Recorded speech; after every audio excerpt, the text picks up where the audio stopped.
Dr. Deb, they say I have a big heart. Does that mean I'm always in self-energy? It could, but it also depends on 8 ways that your big heart relates to others and to yourself. Check this one out in this video with me, Dr. Deb. Hey, I'm Dr. Deb. Welcome to the very last of our videos in this playlist. We have the secret to healing crappy marriages. So this last video is all about open-heartedness and the 8 ways that your open heart relates to yourself and others. What exactly does that mean, open-heartedness? Well, as you can imagine, an open heart is a heart that can receive information in a way that's not judgmental, not defensive, not argumentative, but simply present. And yes, it requires such other characteristics of self, like presence, in order to work. A person who's open-hearted would have to not only be present, but feel that the connection to the other person who's speaking is so important that it trumps any other feeling that might get in the way by protectors. So instead of being defensive, one is actually listening and hearing what the other one says. Not only that, one has to be willing to admit that they could maybe make a correction to something they've done. They have to not only be vulnerable, but humble.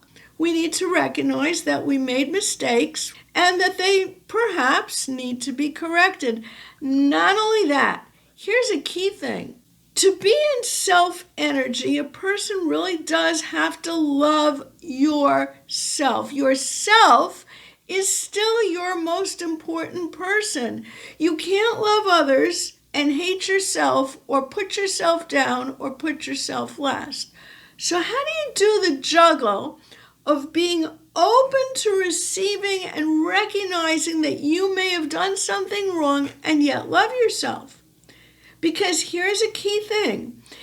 If you don't love yourself, then what happens when you hear that you hurt someone? Forget about defensive. You could start attacking yourself. You could start feeling towards yourself, I'm a loser, I'm terrible, I always do this, I can't win, I can't do things right. So you can't be putting yourself down. And you can't be blocking the incoming information for protection. There has to be some kind of a place where you're receiving the information without putting yourself down. Now, here's another piece to the story. I have somebody who said to me that they forgave themselves for what they did in the past, which is great. No one should be beating themselves up, but somehow the process of forgiving themselves blocked their empathy. And let's face it, open-heartedness goes with empathy, and we talked about compassion and empathy. You have to have some kind of a combination of the willingness to feel for the other without putting yourself down. So you're both open to receiving, but not only that. Open-heartedness means you do something about it. You're hearing it such that you can take action.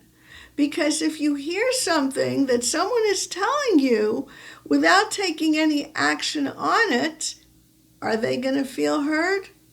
No, they're not going to feel heard. Hey guys, like, comment, subscribe, get notifications, but please do something for yourself. Watch my webinar where I take a deep dive into what I consider to be the only and best method of healing old trauma and new trauma that's going on in your life today.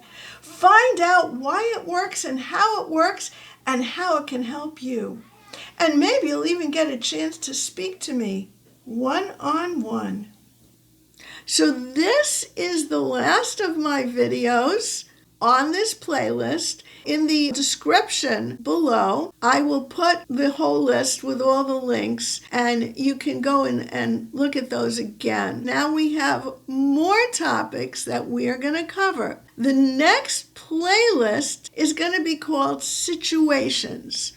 All the situations that I want to bring in all that we've learned about self-energy so as to apply how the self-energy may be used in different situations.